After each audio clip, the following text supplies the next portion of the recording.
How far do you think this team's going to make it in March and potentially April? To be honest, man, I think they can go all the way. Hey guys, it's Terrence Man. You're listening to Hear the Spear, presented by Nole Game Day. Go Noles. Hey, what's up? This is Peter Ward, a.k.a. E-Dub, in the house. So we're listening to Hear the Spear, presented by Nole Game Day. Go Live, go Noles. Hi, this is Charlie Ward, and you're listening to Hear the Spear, Go Noles. This is Terrell Buckley. You're listening to Hear the Spear, presented by No Game Day. No Bloody. But perhaps better known as the greatest corner to ever step on a football field, Deion Primetime Sanders. Great Deion Sanders, my brother. What's going on, man? I could wake up to that greeting every day, man. That was awesome. Hello, Noles fans. This is former Seminole Derek Brooks, and you're listening to Hear the Spear, presented to you by Nole Game Day. James Wilder Jr. What's going on, James? Thanks for having me on. FSOD, Florida State or Die, and go Noles. William Bar None Floyd. Gentlemen, what's up? What's happening, guys? This is Logan from Hear the Spear, presented to you by Nole Game Day. We're here Tuesday evening. We have a special guest joining us later in the show. Phil Cofer, former Nole, now with the G League, is joining the show to talk about his time at Florida State, how he's doing now. Also, he's going to talk about the current team and where he thinks they can go. Very interesting interview. Make sure you guys stay tuned to that. We're also going to get you ready for National Signing Day, preview that a little bit. We're going to recap the Super Bowl, and then also Florida State's new quarterback commit, and along with other things. And then we are going to jump into some basketball at the end and go through our regular Hear the Spear trivia and fun facts segment.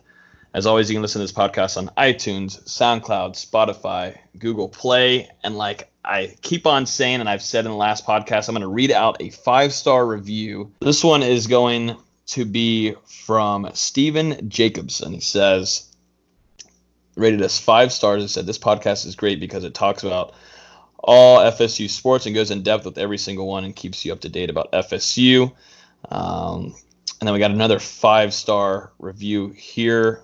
Red Silva 2 says, this is great to hear on my way to work or just out and just driving around and needing something to listen to.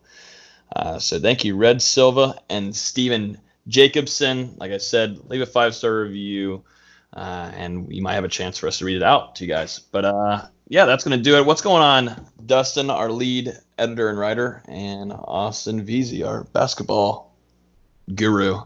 What's going on? I brought as many brain cells as you tonight, apparently. 0. Just stumbling over words. Yeah, I am. Well, you know what? He's had a few natty ice with limes. That is true. I am natty iced in.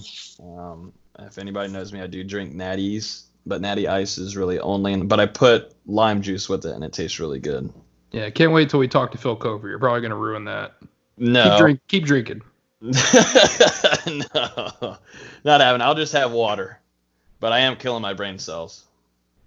I think they're already killed. Yeah. Yeah. They did. You know what? Let's go and read a review. We were just before recording this. We read a review from one of our listeners, and they left a 5-star rating. But we might as well go ahead and read it since we're talking about brain cells. This is from M1E and then a lot of numbers. Says, I listen to these podcasts religiously as soon as they come out. I live for them. That's what I dream about at night and the first thing I do when I wake up. Highly recommend for anyone with no brain cells. Gets me every time, dude. It was even better the first time because I didn't expect the ending. I thought it was a great comment, and then, the ending. Oh, my God. I'm still in tears, and Logan read it out for the first time like 10 minutes ago. Yeah, that was brutal. That was brutal. So, yeah, we've been laughing. And that's directed towards you two and Mississippi Boy, because I wasn't on the podcast at that point. Okay.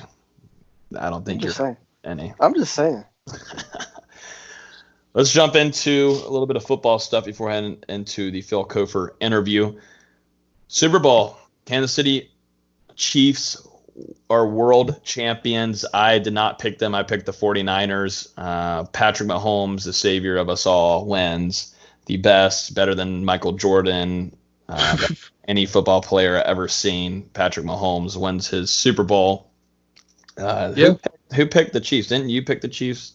Yep, I told you guys that the Chiefs would win by double digits, and look at that. Now I certainly didn't expect it in the fashion that it ended up being in, with Kansas City down 20-10 and then blanking San Francisco 21-0 in the fourth quarter to pull out the Super Bowl. But I'd say I pretty much nailed it. Yeah, I should have known better than to trust the offensive coordinator that blew the Super Bowl against the Patriots. But you live and you learn. I won't make the same mistake 3 times. Shout out Kansas City and shout out the 2 former Noles that are now Super Bowl champions. Derek Nottie and Cam Irving are Super Bowl champs. Nottie actually had quite a few hurries on Garoppolo, Jimmy G. But I know Nottie had a pretty decent game, and it's good to see these younger guys, definitely Nottie, be able to be only just a few years into the NFL and grab himself a Super Bowl trophy. Yeah, absolutely. I mean, you saw Derek Nottie on the field after the game making a confetti angel, I guess you would call it. Yeah, with all the confetti ran down the field. Which, man, speaking about that confetti, who cleans up that stuff after the game? I mean, what a job those guys do. My mom asked the same question while it was happening. She's like, who has to clean that up? I'm like, they just won a Super Bowl. Who cares? I just think about the janitor standing alone in the corner watching that happen and just getting Vietnam flashbacks. Oh, my God. Well, if Dustin keeps on not being able to get in access with recruiting and then DMing these kids, and that's going to be his job, clean up confetti on the ground. Jesus, man. What? Better McDonald's. Poor Austin. It's okay. It's all right. I hate you guys. I know it. This one's pretty interesting. This came out today, and it's going to start a pretty big conversation, I think, heading into tomorrow on Wednesday. Seminole headlines: Jeff Cameron report that Florida State in 2018 under Willie Taggart did not hold a walkthrough before the game against the Irish when they visited there. Any thoughts on that, guys? I can't say I'm really surprised, but yeah, kind of sucks. He probably should have been fired after that. Yeah, I would just say they knew what we all knew, that they were definitely going to lose that game, so why even prepare? Jeez, man. Usually I'm the negative one. Well, after reading our reviews, it's really just let us loose now. We should do that more often and then record. Maybe that's all it took, was us to read our 1-star reviews. And it wasn't even a 1-star review, though. That's the thing. That was a 5-star. Yeah, that was a 5-star. Maybe they don't have brain cells, so they meant to do 1-star. Yeah. But yeah, that one's interesting to me. And there's some other things trickling out too. I think we'll hear more on about Willie Taggart and what was going on here in Tallahassee. But that's kind of unreal to think of, not holding even a walkthrough before the game too. There was rumors about that too. Like, we're talking the day before, not even a walkthrough the day before, and then the day of, not a walkthrough. So what that doesn't make any sense to me. I'm surprised it hasn't broke out earlier, but I think a lot of people are trying to keep their mouths shut. We saw how unprepared this team looked throughout Willie Taggart's tenure, and these little details begin to trickle out now, just paint a wider picture of how the program was so dysfunctional under his tenure. Yeah, all over the place. And I like I said, I think more people are going to speak out about some things that were not going so straight under him. We're already learning some, and I just don't understand sometimes. I don't understand. And that it's more embarrassing on the university for the hire at this point, because if you're not preparing for a huge matchup against Notre Dame up there, you're not running through your walkthroughs at all, even the day before and the day of, it just doesn't make any sense to me. It really doesn't. Just kind of lost for words, but it is what it is. On to some better news, though. Florida State receives a commitment from a 2021 quarterback, Luke Altmaier from Mississippi. Luke is 6'2", 190 pounds. He's a pro-style quarterback. He's from Starkville. A little bit of stats here. Altmaier completed 67.1% of his passes for 3,093 yards. He had a total of 37 touchdowns and 5 interceptions during just his junior season. So obviously Mike Norvell likes to go after some pretty strong passers. He chose the Seminoles over LSU, Mississippi, Auburn, Ole Miss, or Mississippi State, Ole Miss, Oregon, and a few others. But big commit here for FSU.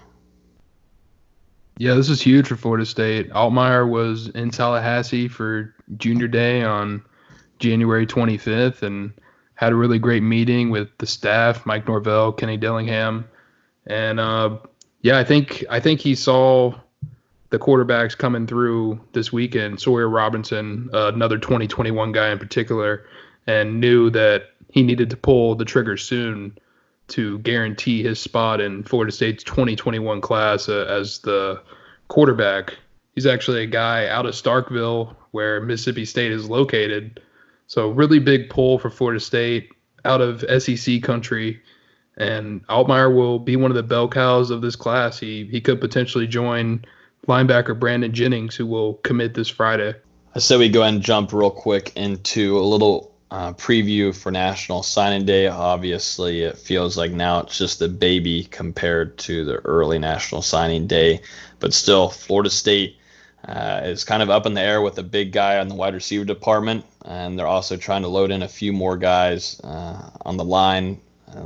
And Florida State is, a lot of people are, maybe worried that this isn't going to be a higher ranked class and all this kind of stuff. That's kind of what you got to get used to. Florida State had to go through it with Willie Taggart, but you roll in Mike Norvell. He goes straight after the depth and what they need to get done immediately with the running backs, and also trying to work on the offensive line, grad transfers, everything on that side of the department. But how about you run us through, what the plan is for tomorrow and what FSU fans should look forward to and keeping an eye on, Dustin?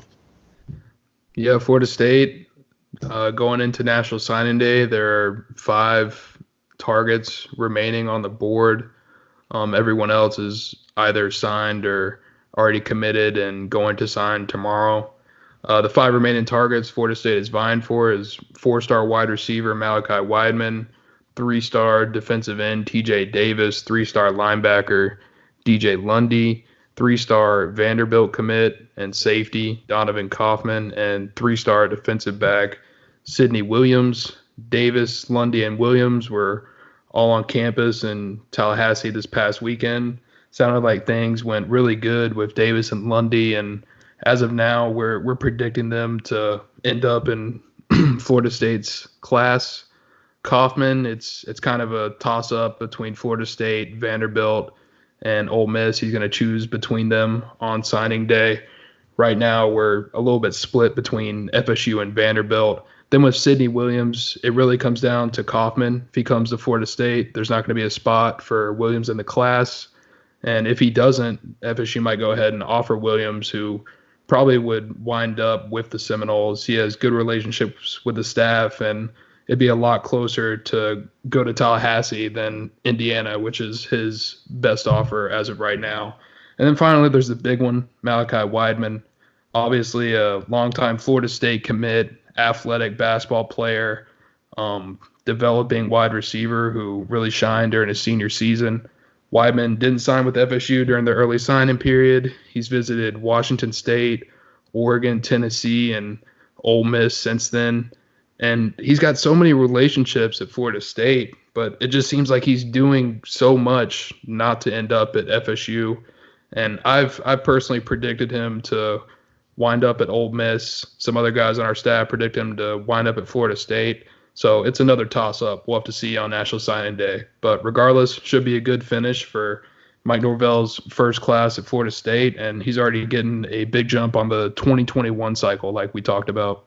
Yeah, what do you think that is going to be the final ranking for FSU in this class. Right now it's like you said, a whole flip up right now for Malachi Wideman, and it feels like FSU always got that one guy that you just don't know who it's going to be. I mean, it makes it fun for tomorrow, but it makes it more fun if he sticks. But what do you think this recruiting class rank is going to be per 247 Sports? What do you think? A guess. Doesn't have to be an exact number. You can maybe go like 15, 20, 25. Well, right now the class is currently ranked number 20 in the nation, and I believe that's with the commitment of Malachi Wideman. So if Florida State, let's say they miss out on Wideman and Kaufman, end up landing TJ Davis, Lundy, and Sidney Williams, I think that keeps FSU right around that 20 range, maybe 19 or so, 18 at the highest, I would say. And then if Wideman sticks and you get TJ Davis, Lundy, and one of those DBs, I think you're creeping up towards 17 or 16. But this isn't a class that's going to break the top 15, and I don't think that's really something to worry about. Norvell, he's filled a lot of FSU's needs with the players he's got, and considering how late he started recruiting for Florida State, you've got to consider what he has done a success. He's now landed 3 quarterbacks in less than 3 months. And really, Florida State fans should put their eyes towards the 2021 class. He's making traction with some elite recruits across the country. And he's going to land a pretty good one in a couple of days in Brandon Jennings.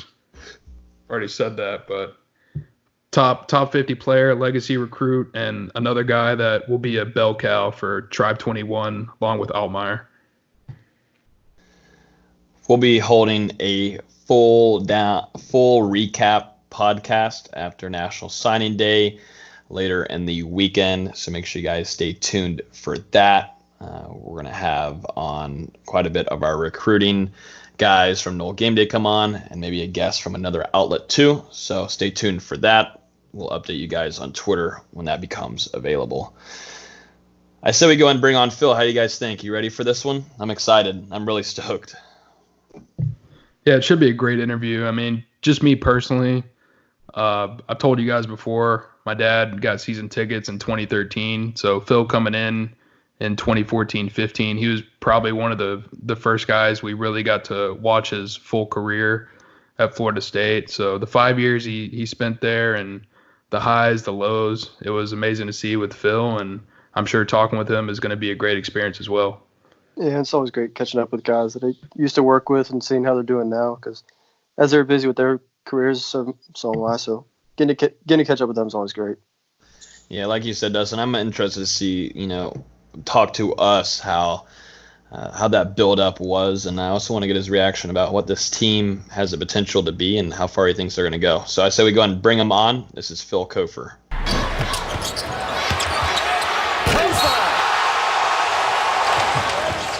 Might be a sports in the top 10. Phil Cofer sending it in with authority over the big fella. Okay, so I'm excited about this one. We have a great guest with us this evening. We're recording this on Tuesday evening. We've got Phil Cofer, who is currently with the College Park Skyhawks of the NBA G League in College Park, Georgia. And you know him even more and better from his time at Florida State under Leonard Hamilton, from his days from 2014 to 2019. What's going on, Phil? Good to have you on Here the Spear this evening. I appreciate y'all for having me. Yes, Austin, got to give it to you again, man. You're just hooking us up with great guests every week. Yeah, it helps being there for 2 years. Yeah, it does. It does. But yeah, tell me a little bit right now what's going on with you, Phil. We know you're in the G League, like I said, with the Skyhawks, but how's that going? And let the fans know what you're up to also. Yeah, it's been going pretty good, man. I think, for my first year, coming off injury and stuff, it's kind of, this has been my path of, going through the G League route. But I think it's been pretty good. I've been learning a lot of stuff, on and off the court. And, I'm pretty much, locked into, just kind of bettering my craft and, trying to take, get to the next level. So. How's the season going for you personally, and all of that?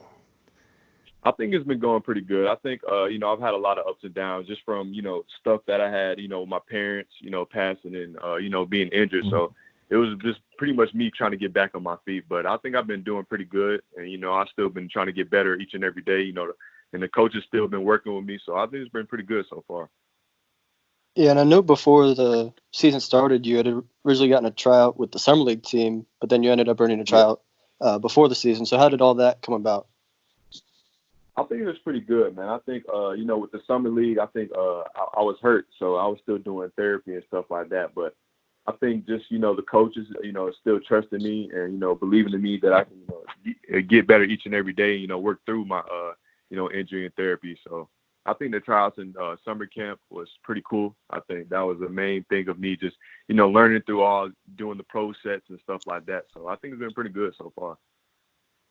So before coming to Florida State, you originally committed to Tennessee and then flipped after Coach Martin left for Cal.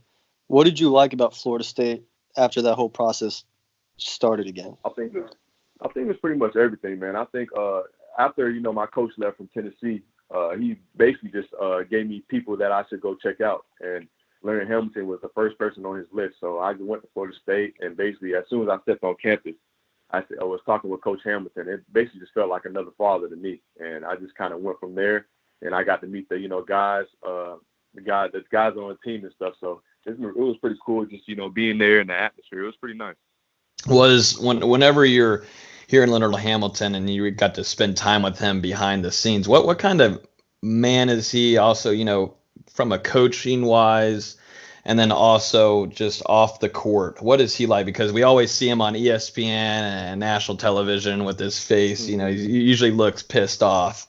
But what is he like? Definitely during your recruitment, come to Florida State, and then also your time at FSU. Yeah, I think this has been pretty good, man. I think Coach Hamilton is one of those guys that he try to make you a man first before anything, and then basketball second. And I think that's what I pretty much learned at Florida State. And I think he better me as a man, as in a lot of different ways. And that's the type of person Coach Ham is. He's not really a strict coach, but he's one of those guys like you just respect him so much you don't want to do nothing wrong on his end. So I think he's a great coach, and you see he's doing big things now. He came up definitely a long way.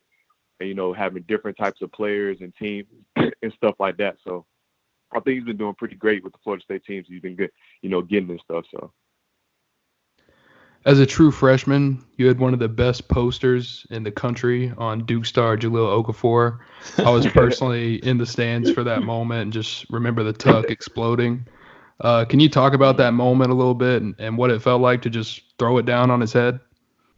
Yeah, I mean, it was great, man. I think just, me coming in, just, being a freshman in that type of atmosphere was pretty crazy in itself. So, I mean, I didn't really think I was going to dunk it anyway. I thought it was going to be a layup, but, Coach Ham kind of just preaches us to go to the, the rim aggressive. So that's what I was trying to do, basically. You had a very up and down career at Florida State. That's no secret. Starting with that poster your freshman year, then having to sit out because of the tumor in your ankle, switching your play style to become more of a stretch four, struggle with it that first season. Then your junior year, you become a star for Florida State, averaging 13 points per game, getting the red shirt, getting another season, and then having recurrent foot problems again. How did you overcome such a roller coaster career? I think one of the main things is kind of Coach Ham. I think one thing he preached is how you handle adversity, and that's pretty much the thing I just kept in my mind going through Florida State. And I know, it's a lot of stuff. I've never been hurt before pretty much in my life, even in high school. I was always a guy that had bounce, and I basically never stretched or anything type thing. So, I mean, just that in itself, I think that's the main thing I learned, just, kind of fighting through adversity. And, I mean, nobody thinks it's easy, and it's definitely not easy at all. But I think just me just keeping my mental and just be able to, work hard every day kind of helped me in itself. So. And, yeah, you went through a lot in your career.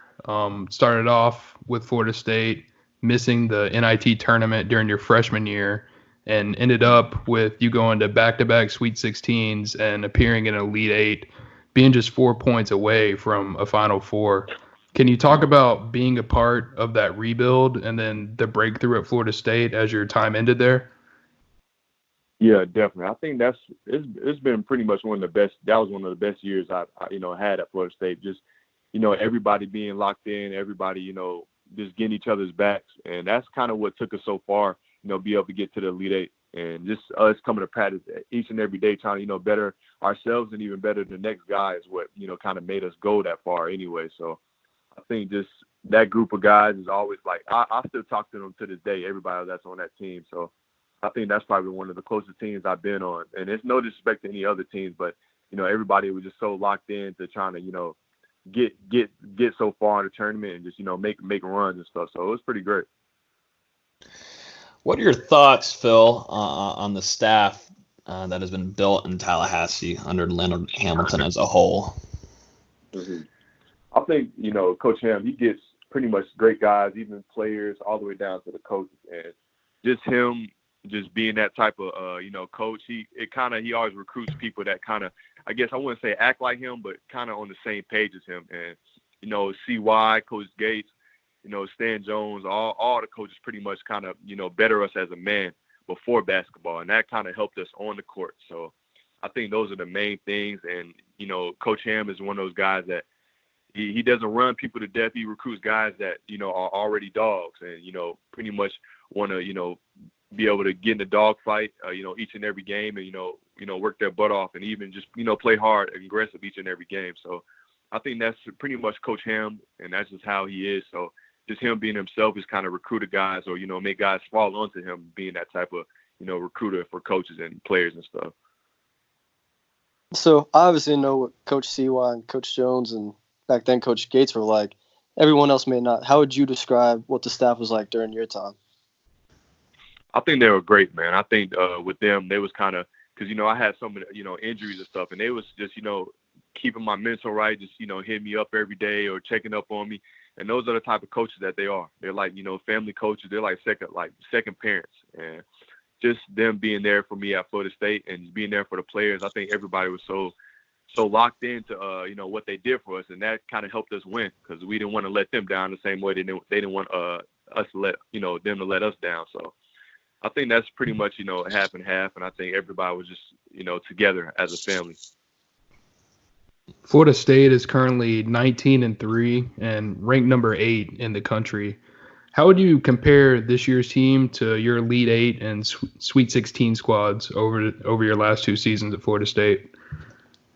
I think they're pretty great, man. I think everybody's, the same as, putting the other person before themselves. And that's what's pretty much, getting people farther and farther. So I think that team's, definitely locked in. I think they're going to, go far in the tournament.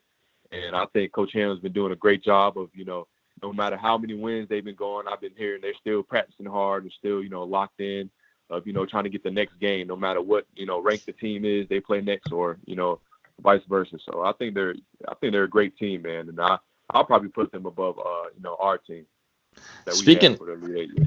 Oh, wow.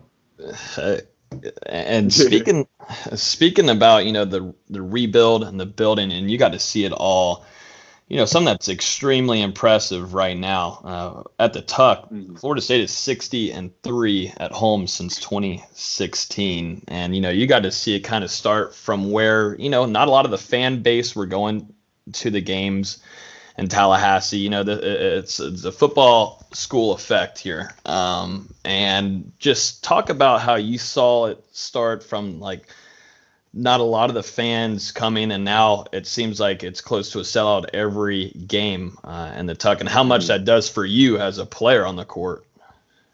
Yeah, definitely, man. It's actually been crazy just from all my years I've been there. I think, first starting out, I don't think we weren't as good, but we were still, kind of an iffy team trying to, find our way and stuff like that. So, pretty much now you can see how, the game's changing. But when I first came in there, it was just straight post man or, set the screen and roll. But now you can see the game changing of, stretch forwards and be able to shoot the 3-ball. And, we kind of changed the whole game. And I think that's the main thing that kind of helped us out now. And I think the fans and stuff are so locked in to, being there for us and helping us out. And it kind of just helps us on the court too. Also, just, man, I feel like not only us being a family, I think the fans are, a part of our family too. So they've been helping us out a lot.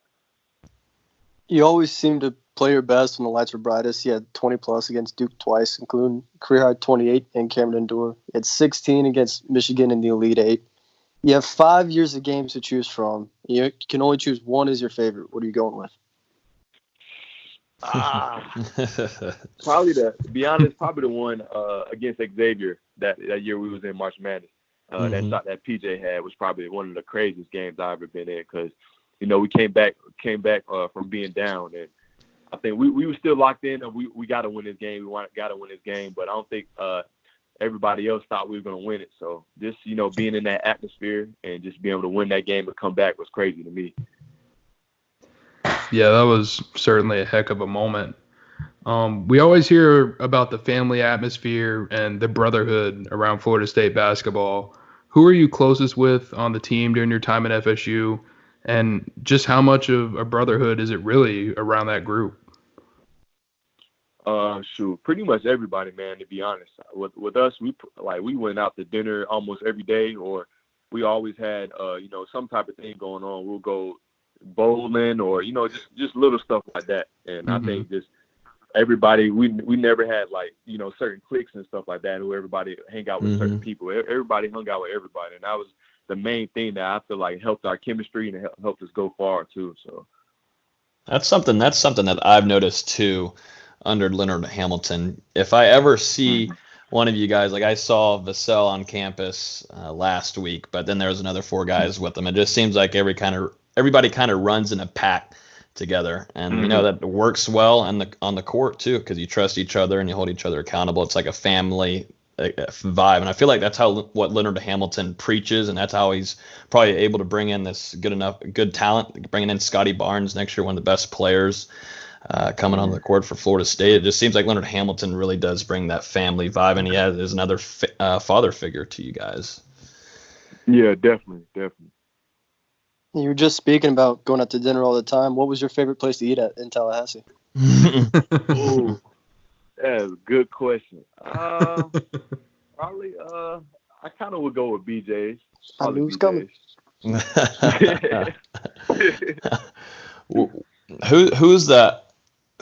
is a really good question here. Who's the funniest, or who was the funniest on the team during your time at FSU? I'd say you're talking probably to him. Devin Booker. Booker. Yeah, probably Devin Booker. Devin Booker was a guy that I wanted to come to practice because I feel like he's going to say something funny. Like you'll never know each minute. So I think it's definitely probably him. Okay. All right, last question. We'll let you get out of here. Just how far, and if you even want to go as far as make a prediction, how far do you think this team's going to make it in March and potentially April? To be honest, man, I think they can go all the way. And I know every team probably says that, but I think this Florida State team is one of those teams that, they're so, you can tell they locked in each and every game, because usually we had, the years I was there, we had, some times where we weren't locked into the game, and we would just, we'll throw some games away that we should have won. But I think this team is definitely, locked in to, trying to get a ring for Coach Ham. So I think that'd be huge. We'd all be going to Atlanta, I think. But yeah, man, we definitely appreciate you coming on here. And if it gets close to March Madness and your schedule is not so hectic, and it'd be great to preview a game when it gets into there and we start figuring out which seed they're at and where they'll be playing. And I think it'd be great to have you on. And we appreciate you for spending some time with us later in the night. And maybe we can get you on here later in the season. Yes, sir. I appreciate y'all for having me, man. All right. Well, we're back after the Cofer interview. That was great. Thanks again, Austin, for hooking that up for us. And maybe we'll be able to get him on again once March Madness comes around. Yeah, hopefully. He's always great to talk to. He's a great speaker and very vocal guy, but it's always great to have him on. Yeah, moving into basketball, Florida State fell for the first time in 11 games during their road meeting with Virginia last week. Following that, FSU went to Virginia Tech on the road and dominated the Hokies for most of the game and really showed how elite they can be when they're playing to their potential. And with one day's rest and having to come back to Tallahassee, they took on a subpar North Carolina team that was missing a starter, but also got Cole Anthony back for this matchup, and it was a little tougher than expected. Yeah, going back to the Virginia Tech game first, since that was the first of the two games. First off, we got to mention Devin Vassell. 27 points, 7 of 7 from downtown. He couldn't be stopped. He was doing whatever he wanted. They also got Patrick Williams back in that game, and he stepped up in the North Carolina game, showed why he was a 5-star talent coming out of high school. And then North Carolina game, like you mentioned, super ugly. I expected it to be that way just because one day of rest, both teams are traveling a few states down. They don't get time to recover, rest, do all the usual treatment they usually get between games. I didn't get to watch any of the first half, but the second half, Florida State just locked up defensively. North Carolina went 11 minutes without scoring a field goal, which is unbelievable. Junkyard defense was alive and well again. Cole Anthony may have had 16 points, but he did it on 22 shots. And North Carolina fans were not happy with Cole Anthony. There were some on Twitter and Reddit saying they couldn't wait for him to leave, which blows my mind. Yeah, it was certainly a grind of a first half that I did get to watch. Both teams really struggled to score. Florida State committed a bunch of unforced turnovers.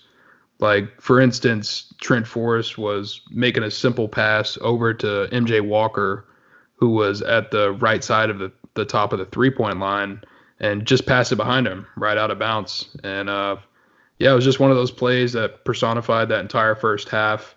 With a little under 3 minutes to go in that first half, Florida State only had 20 points. Noles were down 28-20 before fighting back with a 9-0 run, which culminated with a Patrick Williams three-pointer with about 15 seconds left to take a 29-28 lead into the break. And from there, I thought they came out a little bit sluggish in the second half, but then were able to fight off North Carolina in those 10 minutes to be able to pull out a victory. Yeah, with Devin Vassell going cold for the first time of 2020, Trent Forrest was able to have a great game offensively. Patrick Williams had a great game, arguably his best game as a Seminole. Raekwon Gray had some really nice buckets, taking people off the dribble. But they really won this game defensively. They were clamping up Cole Anthony. They finished with, I think, 10 blocks, which is crazy considering they don't have a true shot blocker. They out-rebounded North Carolina for the first time since 2012, which I was stunned about. But then, like you said, they were kind of beating themselves and turning it over more than North Carolina did, which I would have expected the opposite there as well, because North Carolina is a very loose team with the ball. It was great to see them pull out with the win. I'll always take an ugly win over a pretty loss. But over a subpar North Carolina team, I definitely expected a little bit more. Yeah, just speaking about Patrick Williams a little bit, I don't remember if it was the first half or early in the second half, but man, at one point he had an insane chase down block. A North Carolina player had a wide open layup, and then I swear here comes Patrick Williams out of nowhere, swatting it off against the glass to save a basket for Florida State. And that was really a play that you can use as an example for how they defended all night. Florida State, they got down in that second half, and then I don't remember the exact stat, but I'm pretty sure from there they held North Carolina to one of like their next 15 shooting and used that run to really seal the game. Yeah, no field goals in 11 straight minutes. You're going to win a lot of games when you do that. North Carolina did get 7 free throws in that stretch, but that's still not saying a lot over 11 minutes. I swear I tweeted once a game, no easy layups. There are no easy layups against this Florida State team. And that example right there with Patrick Williams is just another one. There were quite a few in the second half where North Carolina thought they had an easy bucket at the rim, and either Raekwon Gray or even Trent Forrest was meeting them at the rim saying, nope, not today. This is Florida State. There's no easy layups. It's something I expect to continue going into the season just because this team doesn't know how to quit. Yeah, North Carolina went just 21 out of 68 from the field, 30.9% from the field percentage-wise. Went 6 of 19 from downtown. Did go 11 of 17 from the line, but it just wasn't enough against the Florida State defense, which we keep talking about, just locked up in those last couple of minutes. Really showed how tough they can be when they're all in sync and just focused in.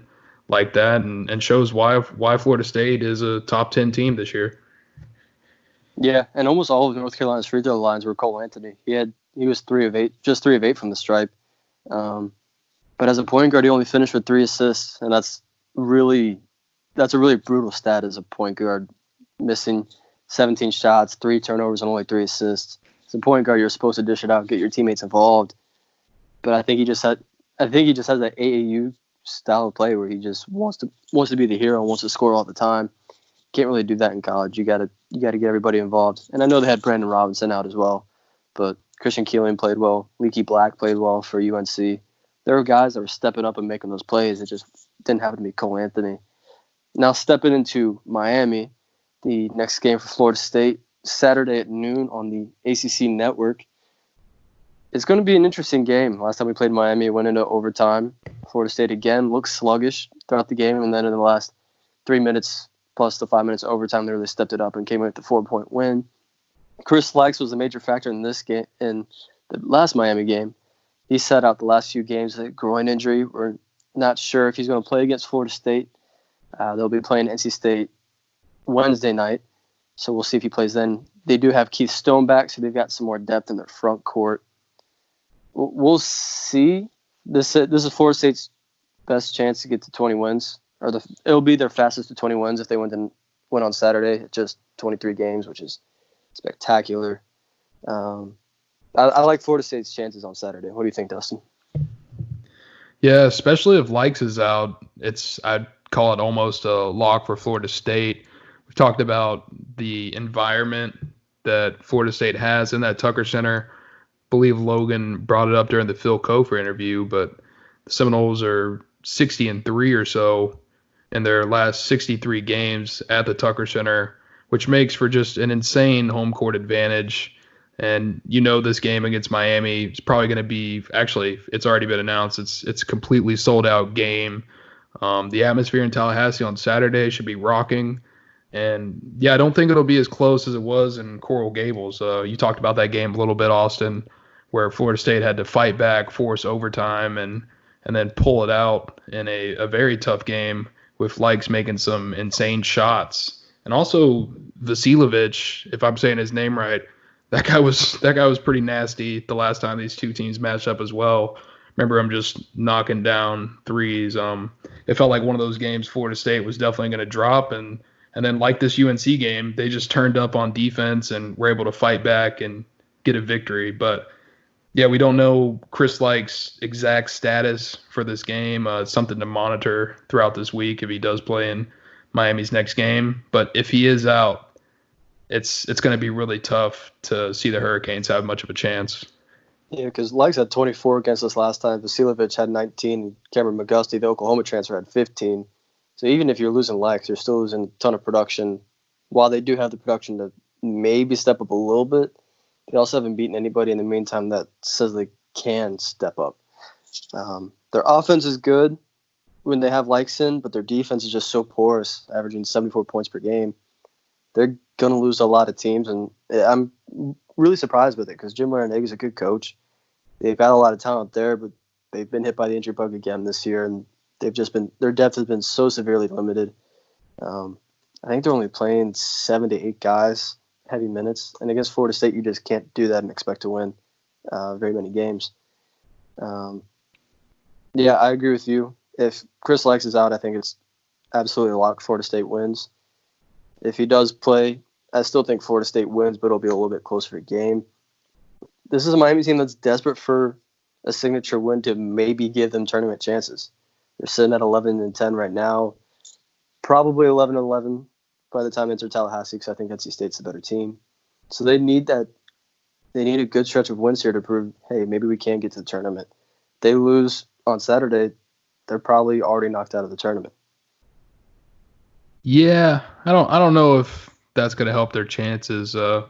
Miami, they haven't been playing very well recently. Since entering conference play, Hurricanes have won just 3 out of their last 10 games, and that includes winning just 1 out of their last 6 games, dating back to a road trip to NC State. And directly after that game was when they played FSU and lost 83-79. since the Florida State game, Miami has lost at Duke 89-59, which, I mean, you can say that's kind of expected. And then at North Carolina, 94-71, where they played without Chris Likes. I'd say they're probably one of the few ACC teams that haven't went in there and beat the Tar Heels in their home arena this season. The Hurricanes responded with a win over Virginia Tech, and then they recently lost at Pitt. Austin, like you noted, they'll play NC State at home before traveling to Tallahassee this weekend. And it's been a rough stretch for them, and it just shows that this year they don't have the caliber of talent to compete in the ACC. And I mean, that's not necessarily a bad thing. A lot of ACC teams have taken a step back this year. Yeah, and I've said this multiple times now. I wasn't that high on the ACC this season to begin with, but I didn't expect it to be as bad as it's been. Especially Miami. Miami and Notre Dame, I was a lot higher than a lot of people because I thought they had the talent. They were just really banged up last year. And then this year, they're still banged up. They're still not playing well. And I don't understand it. I really think they're a talented team that if they had someone like Coach Hamilton, they're at least middle of the conference, not sitting at, what are they, 3-8 in conference. 3-8, yep.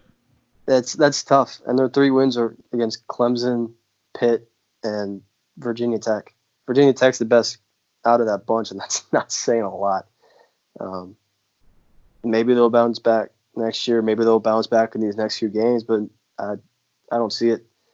Probably another NIT appearance if they're lucky. And that's sad because Miami's a good team, or they've had some good teams in the past when they had Lonnie Walker, Bruce Brown, DeJuan Hernandez. They've had some great talent there. They've lost everybody coming in this year. Going into making a prediction, as it really just depends on Chris Likes. If he's not playing, Florida State wins by 15-20, like 80-65 kind of score.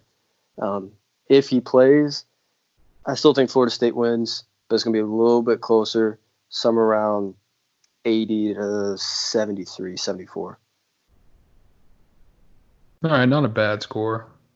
I'm going to go ahead and say, regardless of if Chris Likes plays or not, Florida State's winning this game by double digits at home in front of a sold-out crowd, playing a mediocre opponent on a pretty good week of rest. This is a game I think that Florida State would like to put away pretty quickly. They've got a pretty big road trip coming up to Duke on Monday, and I feel like this is the type of game you want to get some of your guys as much rest as possible, because you have to think just like how Florida State played last Saturday against Virginia Tech and then came home to play North Carolina on one day's rest and looked a little sluggish. They're probably going to look sluggish going from Tallahassee to Duke on a day's rest, especially in a road game in one of the top environments in college basketball against a pretty good Duke team. Yeah, that Cameron Indoor game is going to be fun, man. Yeah. I didn't make my Duke's prediction. also been coming. Yeah. Yeah. Didn't make my score prediction. I forgot. But I'm going to go with Florida State. Who cares? Let's move on. I'm sorry. Oh, look who's back from the dead. I'm listening. Shut up. I'll go Florida State 82, Miami 68. Okay. I don't hate it. Yeah, that Duke game's going to be fun. This is going to be a lot of fun. They're going to be coming off just a day of rest as well, coming off the North Carolina game, but we'll get into that a little later in the week. You ready to get into some questions here that we received from our Twitter followers? Nice. They're playing at UNC. I mean, it doesn't matter. Sorry, random fact. Or random thought. Really random, yeah. All right. This question comes from @ham_season. Who is your favorite Batman? And so I already got roasted by Austin earlier. I don't really know why, but I said I don't really follow superheroes and all that kind of stuff as much as I guess Austin does. So this might be a question better for you. Who was or is your favorite Batman? I'm not even a huge movie person, but The Dark Knight's one of my favorite movies ever. So I've got to go Christian Bale as my favorite Batman. Dustin, do you care, or do you know, or do you happen to want to respond to that question? Yeah, I think I'd go with one of the most famous Batmans, and that'd be Adam West. I think he really started the role of Batman and set a good example for the guys that followed in his footsteps, and just really appreciate what he did for Batman. One that I would really like to, I'll actually pick one. I thought Tom Hanks did a great job. Yeah, he was pretty good. Also, Tom Cruise was really great too. Great action movie star. Yeah, and that was Tom Cruise was one of your favorites, Dustin, with him in it.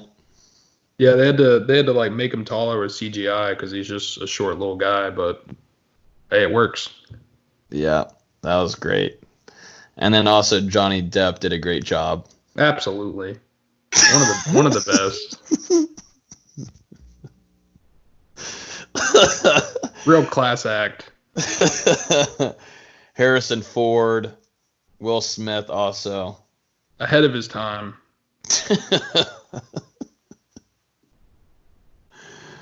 Okay. So obviously those actors were never in Batman, or at least I don't think they were. I just Googled famous men actors. So I forgot the bat in front of men. Well, I was gonna put Anyway, let's move on from that, please. This next question comes from @Knowles0603. Thank you, Knowles0603, for not a lot of numbers at the end. Appreciate it. Asks, rough estimate on the size of the 21 class for basketball and the major targets we get an actual shot for. This is a pretty decent question here for the two basketball gurus.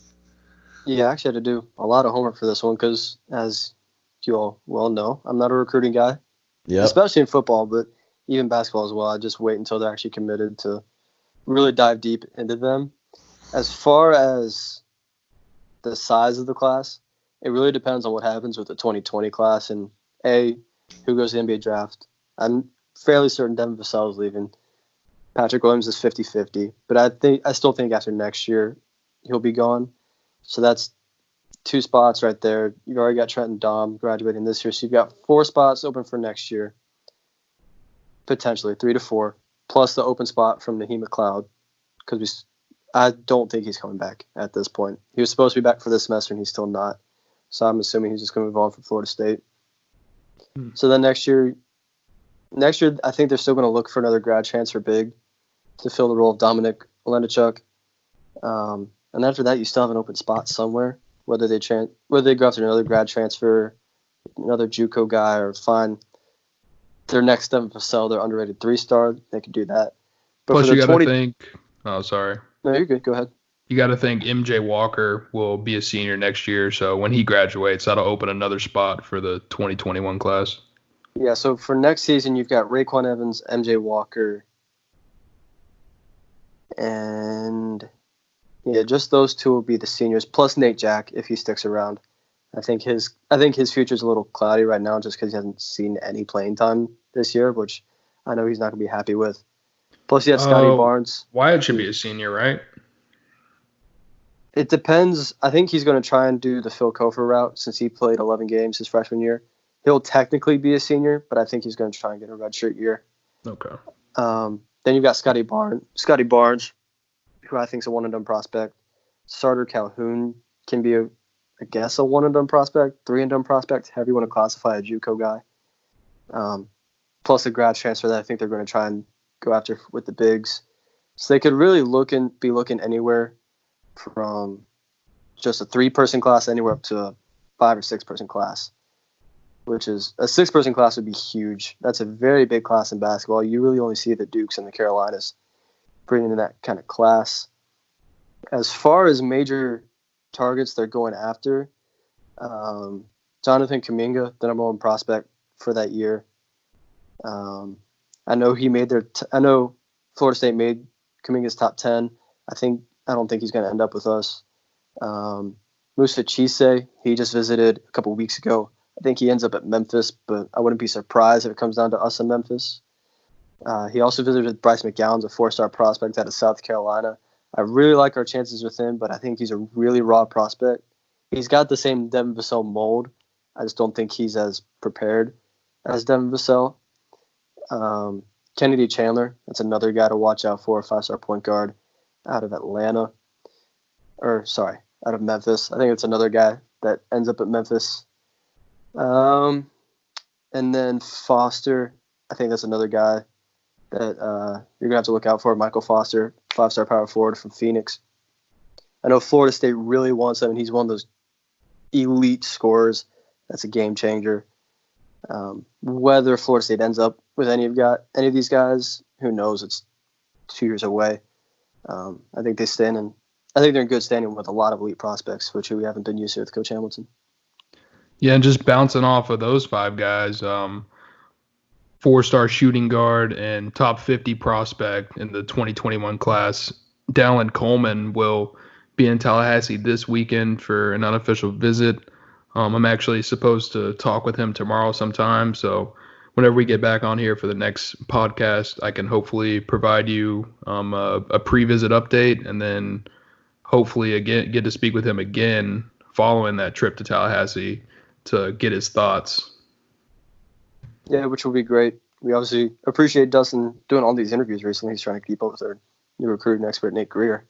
But yeah, we're trying to get some basketball interviews with some of these elite prospects because Florida State's going after some really big fish. And we're not used to seeing that.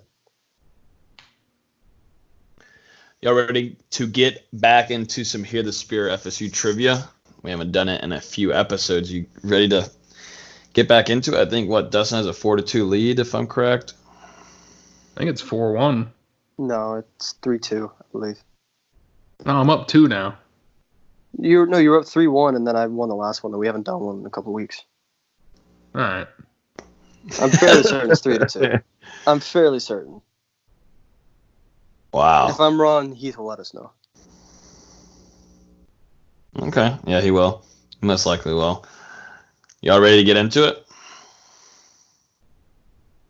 Sure. Y'all are way too excited. Let's chill out. Come on, calm down. All right. In 2013, we're going back to football here. In 2013, FSU became the highest scoring team in FBS history by scoring how many points? And I'm going to give you 3 options. God. 720, 727, and 723. So 720, 723, 727. 723. That's where I was going, 23. 723 is correct. Wow. Good job, guys. That's a lot of points. I just went with it because 720 just seems too 720 seemed made up. Round of a number, and then 727. I don't know. This is plain, isn't it? Never mind. Moving on. In 2013, what jersey number did center Brian Stork wear? You got 52. 52. 52 is the You correct. said it while he was saying the question. I was trying to family feud it and wait till he finished. You didn't know. I did know. All right. What jersey number did Trey Jackson wear? Oh, God. 63. 5, Trey Jackson was 4, 64. 3, 2. Last call. The number is 54. I knew it was a I four. could have told you that one. It's an offensive lineman. In 2014, he was a consensus All-American. Whatever happened to Trey Jackson? Where's he at? He was with the Titans for a couple years and then got cut, I think. I believe he's in the XFL, if I'm not mistaken. Yep, he's with the Tampa Bay Vipers. On to the next one here. What number did Sean Powell wear in 2011? 41. 47. He was a punter. You got 41. 5 seconds. 47. 5, 4, 3. We already 2. got to stop counting down. I know. I was making sure. All right, 45. Both are wrong. Gosh. You're not know your numbers whatsoever. You're asking about a punter.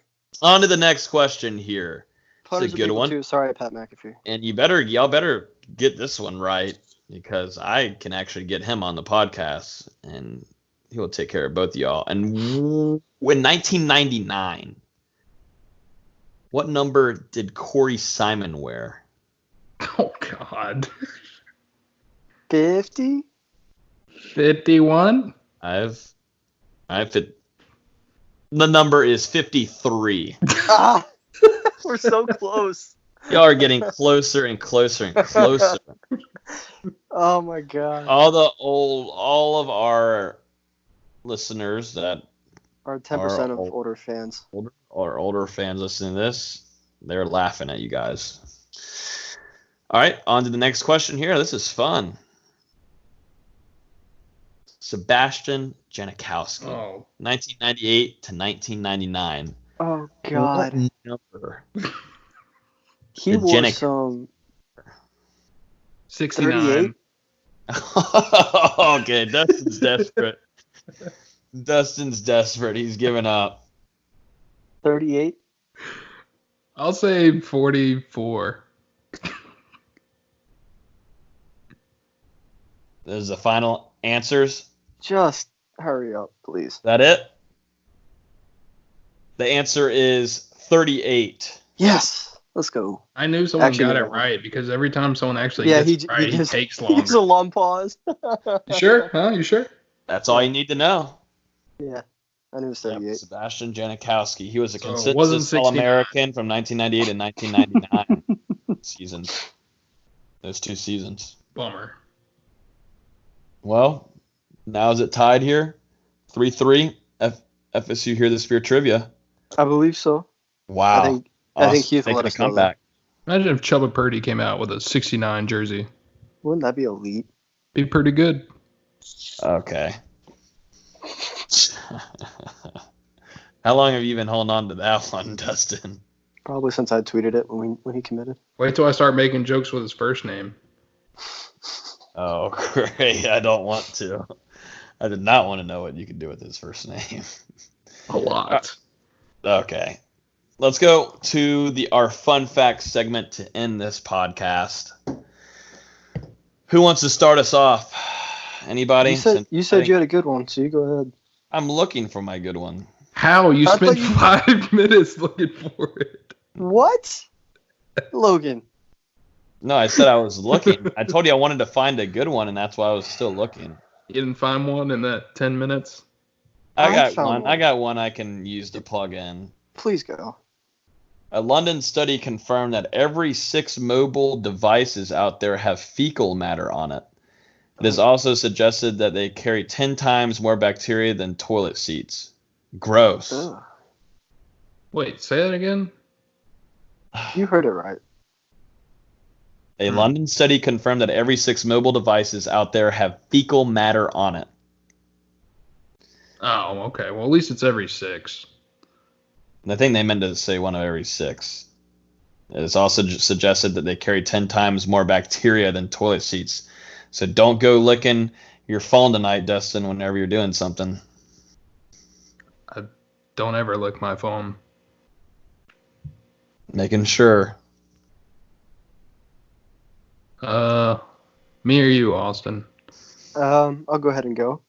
Walmart has a lower acceptance rate than Harvard.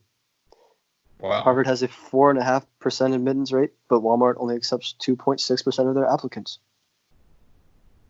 I wonder the source of that study. Like, was that one store, or is that like the whole company? I will click. It was a Time.com study. I think that's got to be the whole company, because if you're going to be relating the entire Harvard University, you need to relate the whole entire Walmart. Did you guys know that I was the Time Person of the Year in 2006? No. Oh, well, just thought you should know. Yeah, we don't believe that. Look it up. Let's see who it was. Look up Time Person of the Year 2006. I bet it's me. In 2006, says that I was actually the person of the year. No, I was. Y'all. Austin, so are you. Wow. It actually was me. That's crazy. Wow. Everyone of you listening to the podcast, you were Times Person of the Year 2006. Congratulations on your past accomplishments. And he's not making it up either. It actually says you. No, look it up. Look it up. Yeah. That's a very fun fact. That's awesome. Important. That wasn't my fun fact. Well, I'm glad it wasn't.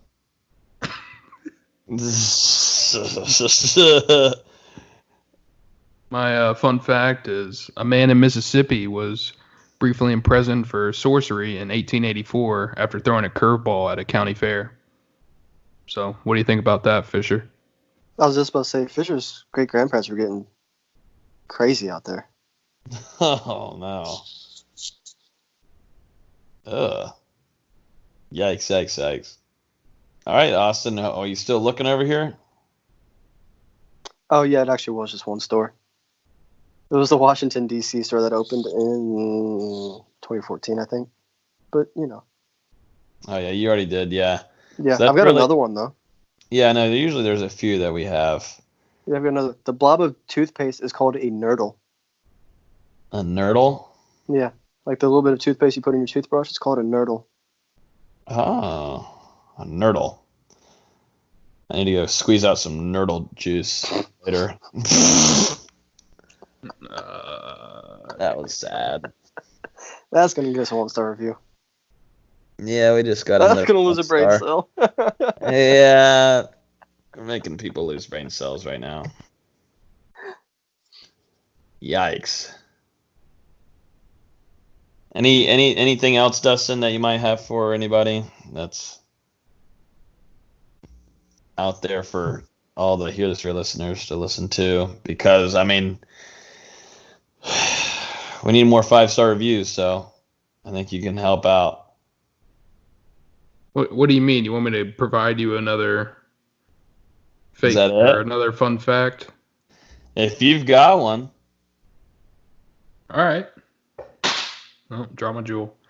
After testing positive for cocaine in Italy in 1991 and failing another test during the 1994 World Cup, soccer great Diego Maradona decided to work on hiding the evidence.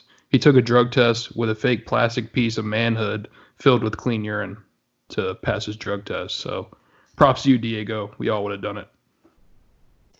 It's just like that one athlete that said he was pregnant on his... Let me go get my plastic piece right now. Now it's apart. What? I don't understand. I don't. It might be time to go ahead and call it. It might be time to go.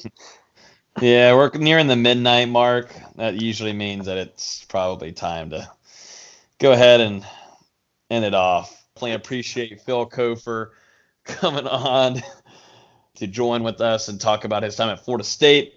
Also, what he thinks his team is going to go. Hopefully, we'll be able to get him on before March Madness and preview a few games. But yeah, that will pretty much do it. As always, you can listen to this podcast on iTunes, SoundCloud, Spotify, Google Play, and also on YouTube. If you're on iTunes, feel free to rate us 5 stars and leave a review. Might have a chance for us to read one out to you guys live on air. But yeah, y'all have a good rest of y'all's week, and we'll talk to you guys soon.